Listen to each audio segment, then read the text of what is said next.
It's Thursday, April 30th. In the headlines, Consumer Affairs Commission urges return of recalled Pan-Caribbean packaged brown sugar over safety concerns. Prime Minister Dr. Andrew Holness clarifies the process of how the CEO of National Reconstruction and Resilience Authority will be appointed. In business news, Jamaica's banking system is set to expand transfer options. Regionally, new regional trade show platform launched in Trinidad and Tobago. And in sports, World Cup to enforce strict new laws on player gestures and protests. This is the news on PBC Jamaica. I'm Simone Absalom Gale.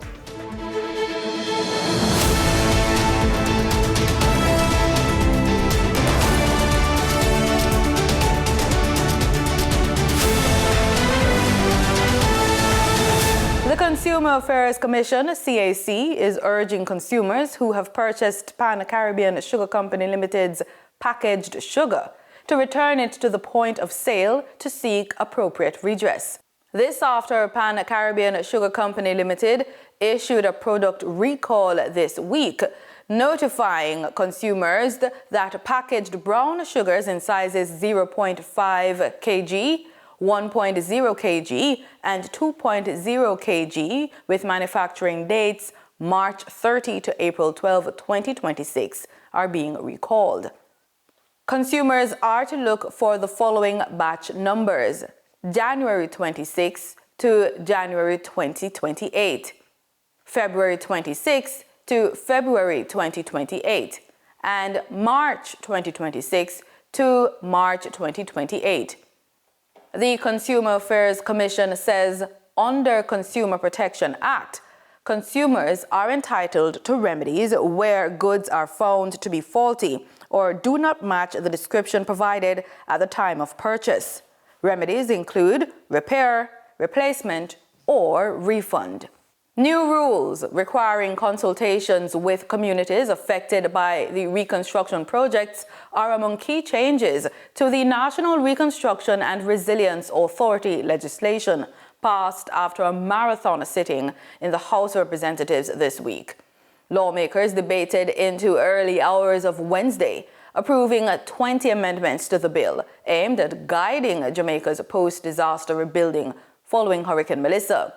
One of the most notable changes now requires the authority to consult with persons affected or likely to be affected by major reconstruction projects. It was one of several concerns posited by opposition leader Mark Golding. He also called for more details about funding plans. In the 17.2a, where you've put the word project, I think it is, or something. Projects. In the list of things that what must be included, it says project scope, delivery arrangements, and timelines. Why is the project budget not included in that list? But then if you look at 19, it says the authority shall prepare plans for the implementation of approved reconstruction and resilience project. Those things will be in the implementation plan will include those things logically. The clause was amended as suggested. The government also pushed back against opposition calls for stronger oversight, rejecting proposals to establish a governing body or board to supervise the authority's operations. In the case of emergency response, which requires a sort of authority centralization and action, I had commended to the House the model used in New Zealand for their earthquake recovery, which models the model that we are using now, where there is no board, there is direct reporting to the minister with responsibility, but we have gone a step further, Madam Speaker, as the Prime Minister outlined, by incorporating Jamrock in keeping with our genuine oversight functions, taking the EPOC model. The opposition also voiced concerns about the process for the appointment of a CEO of NARA. Prime Minister Dr. Andrew Holness responded. So we apply the same thing here to the chief executive officer that position, he should deconflict himself. And if such a conflict exists, he should disclose it to the minister and make amends in the time given to him by the minister.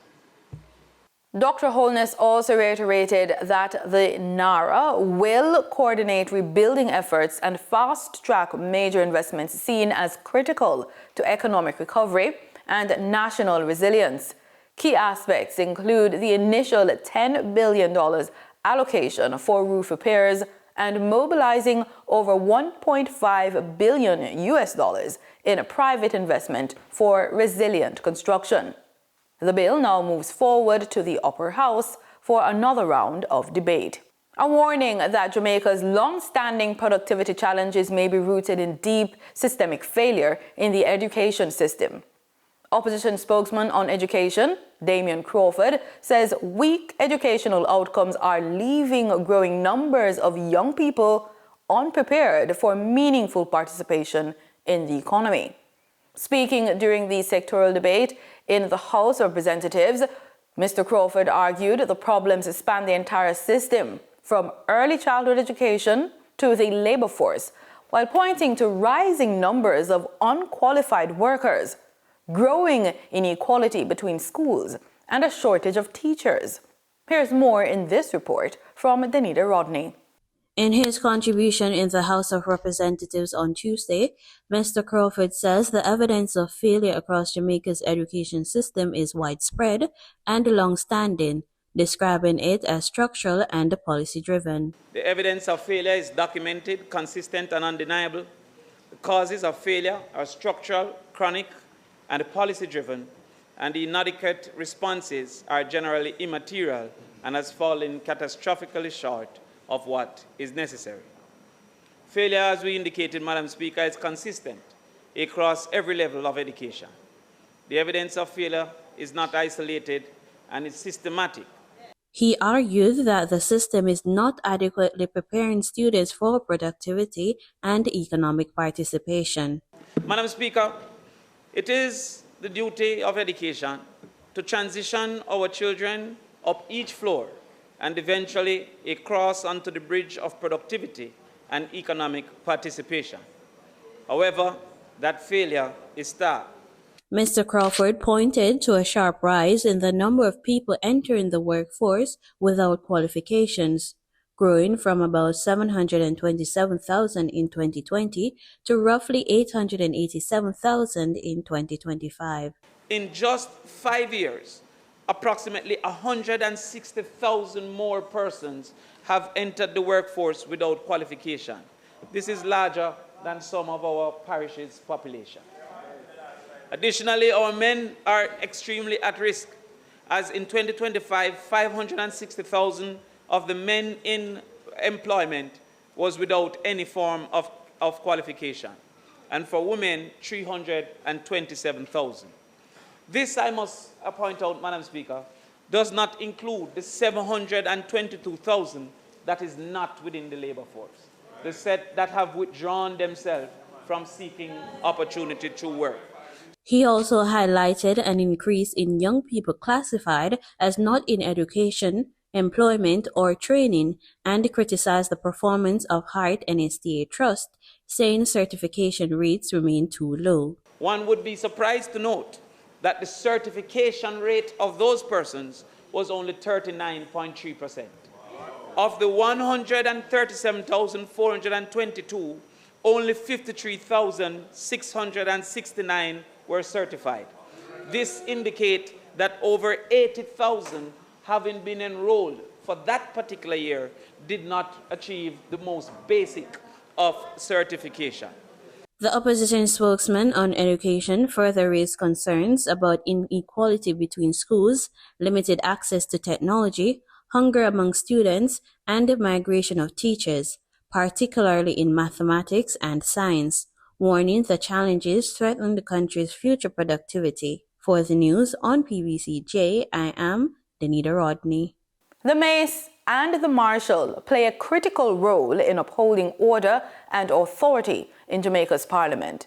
symbolizing the legitimacy of legislative proceedings and ensuring that parliamentary business is conducted in accordance with established rules and constitutional tradition.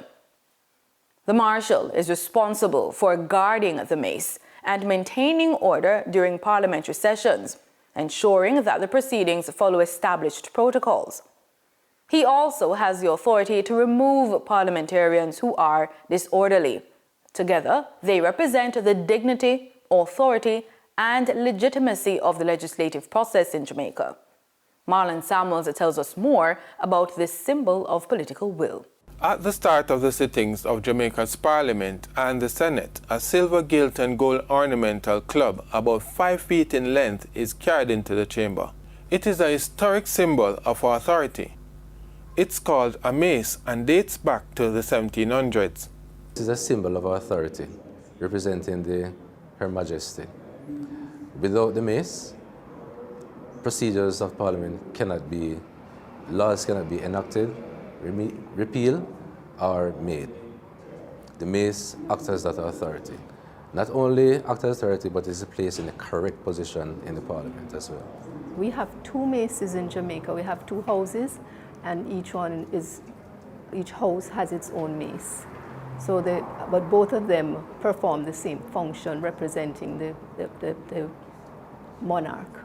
During the Great Earthquake, 1692, the original mace was destroyed, got damaged.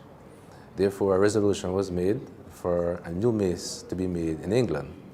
So the instruction was given in 1692, and we got the Senate's mace in 1753.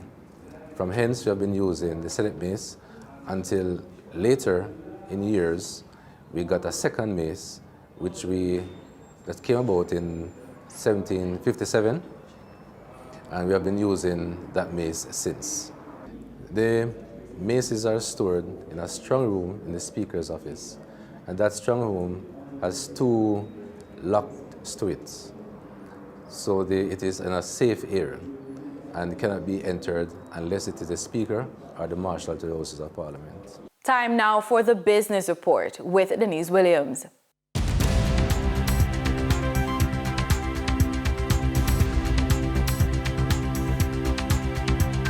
Welcome to today's Business Report. I'm Denise Williams, bringing you the developments shaping markets, capital access, and business decision-making across Jamaica and the region. Let's get into the stories that matter. President of the Jamaica Bankers Association, Audrey Tugwell Henry, disclosed on Monday that the Jamaica Bankers Association is working alongside JET, operators of Multilink, and the Bank of Jamaica to introduce an account-to-account transfer system similar to the Zelle digital money platform used overseas. This account-to-account transfer system is expected to be introduced at the end of 2026 for a pilot phase. Also under review is the cutoff time for bank-to-bank transfers. Currently, real-time gross settlement, RTGS transactions, are typically processed on business days between 8 a.m. and 2:30 p.m. for same-day transfers. Transfers initiated after these hours or on weekends are processed on the next business day. The cutoff time for Jamaica-based bank transfers using the RTGS system could soon be extended beyond 1 p.m. The possible change comes amid calls from small business operators for a faster and more flexible banking system to support daily transactions. Tugwell Henry disclosed that while no timeline has been set, discussions are continuing, and she is open to the adjustment. For the first quarter of 2026, Mayberry Group posted a total comprehensive loss attributable to stockholders of the parent company of $1.4 billion compared to 601.9 million Jamaican dollars for the same period last year. Addressing this performance, Mayberry Group CEO Gary Pearce said, the management team will continue to focus on prudent balance sheet management and long-term value creation. Management is implementing appropriate portfolio risk reviews and adjustments and expects the group's strategic positioning to support performance throughout 2026. For the trading period of April 29, 2026, the most actively traded securities were One-on-One Educational Services Limited with 20,895,011 units, or 38.94% of market sales activities. Kintyre Holdings Jamaica Limited, parent company, with 4,483,341 units, representing 8.36% of market sales activity. Sagicor Select Funds Limited Financial, with 4,010,581 units, representing 7.47% of market sales activities. Investor activity remained concentrated in finance, education, and distribution plays, signaling continued interest in dividend-producing and strategic assets. Turning to the foreign exchange market based on Bank of Jamaica data for April 29, 2026, Forex traders recorded significant activity with strong demand across major currencies. For the US dollar, trading margins reflected steady liquidity, with the US selling at $156.26 and buying at $158.12. For the Canadian dollar, moderate gains supported by $1 transaction spreads meant the Canadian dollar sold for $115.15 and was bought for $114.15. For the British pound, continued volatility offered short-term trading opportunities of $3.11 in profits for the banks. The British pound sold for $213.88 and was bought for $210.77. These movements underscore the importance of cash flow timing and currency awareness for businesses managing import costs, debt servicing, or overseas exposure. For the credit report tip of the day, your 50s are the decade that decide your 70s, so act accordingly. What your life looks like at 70 is not determined at 70. It's built deliberately or by default in your 50s.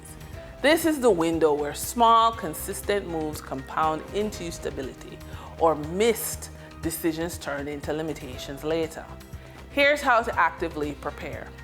Get ruthless about your financial clarity.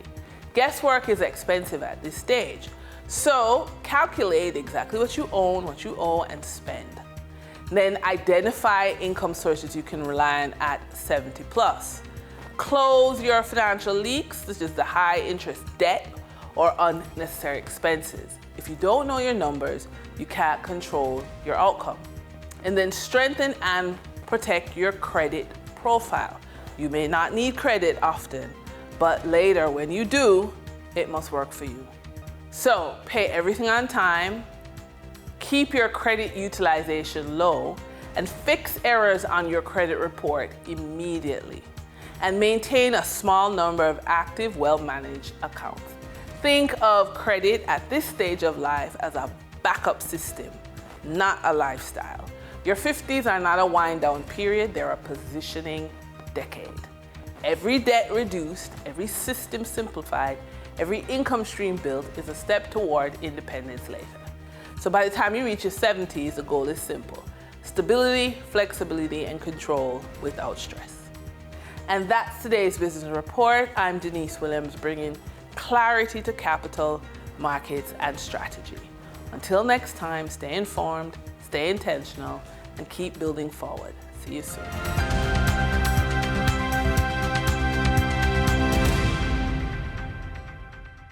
In regional news, there is a new regional platform for businesses to showcase their products and services. This latest addition to the landscape was launched on Tuesday in Port of Spain in Trinidad and Tobago. Businesswoman and representative for Beyond the Blueprint, Gabrielle Ferrara, said the trade show will bring together home, design, travel, lifestyle, and much more.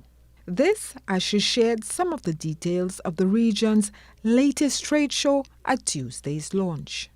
Together, these elements are intended to create a richer experience, one that brings together ideas, people, and industry in meaningful ways. creating a platform for exchange and engagement designed not only to inspire conversation, but to generate partnerships, open markets, and support real business outcomes. Ms. Ferreira said the trade show will provide a curated platform for innovators, creators, and industry leaders to shape modern Caribbean living. The Academy is conceived as a layered program of industry-led discussions, panels and roundtables covering finance, real estate, design, construction, sustainability, and energy. Some of these conversations will be embedded within the exhibition itself, hosted across the pavilions as open forums and live discussions, allowing ideas to connect directly with products, projects, and innovation on display. She noted that there will also be closed-door forums, professional exchanges, as well as business-to-business engagements. Meanwhile, representative of Media Live Productions, Christine Ferreira, said the response to the trade show has been promising. We have started going out to the other islands, Barbados, Colombia, trying to tell people about what we are doing. And I believe because Barbados is also a place where we've done a similar show many years ago, they were very receptive and everybody just jumped on. And it really encouraged us.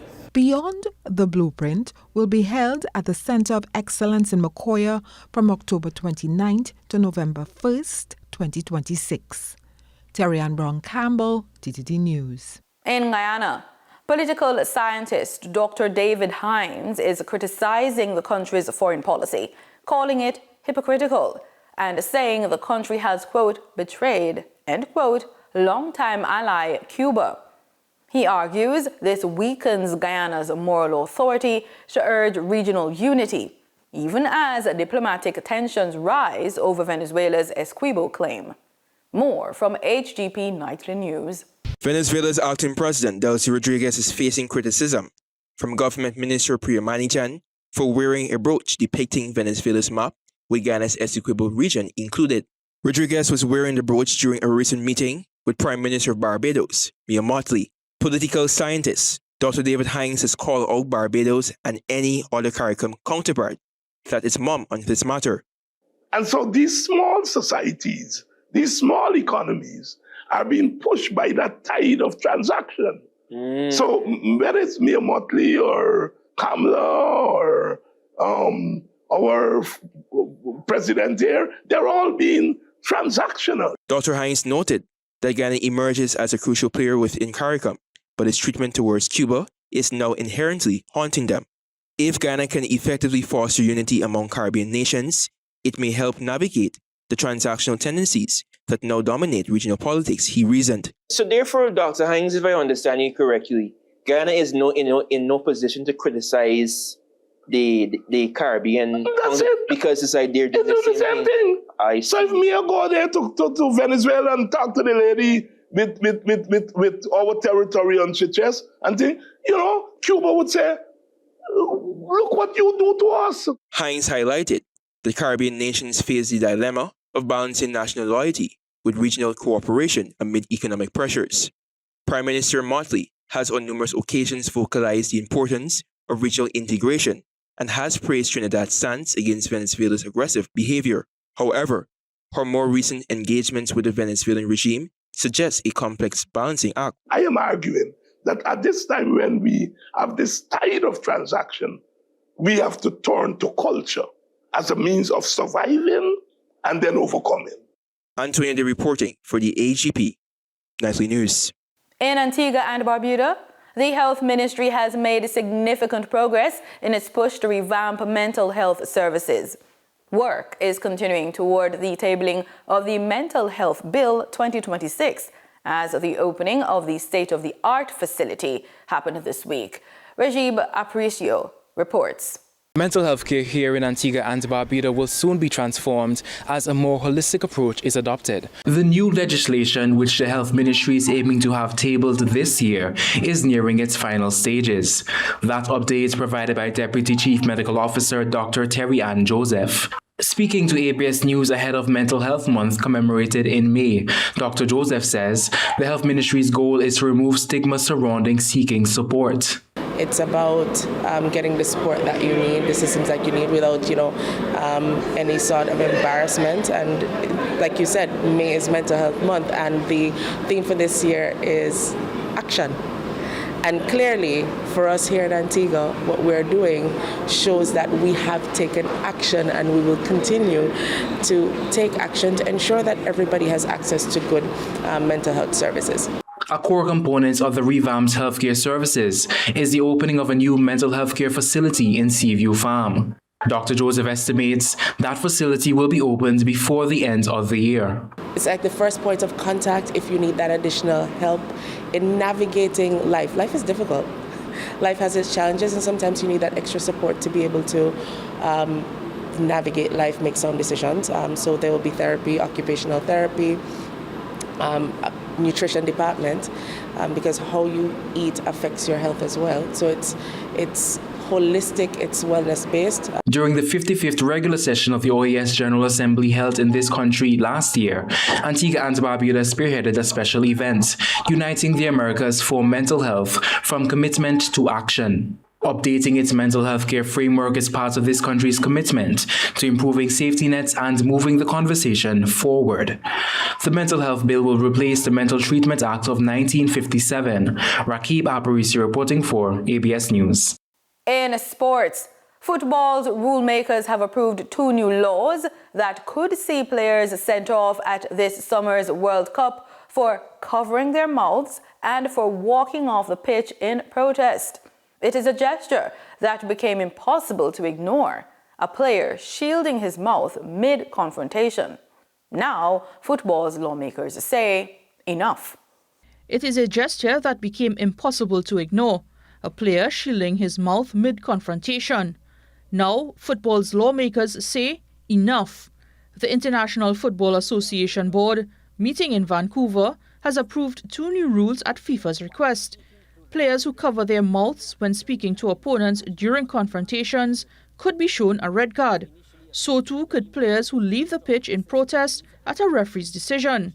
A response to ugly scenes at the Africa Cup of Nations final between Mexico and Senegal earlier this year.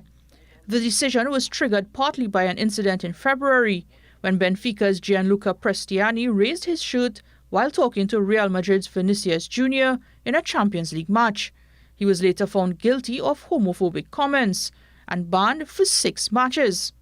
Critically, referees retain full discretion, context will still matter. And any team official who incites players to walk off could also face punishment. FIFA confirmed both rules will be in effect at the World Cup this summer. And that's the news on PBCJ. You can follow us on our social media platforms at PBCJamaica. Thanks for watching.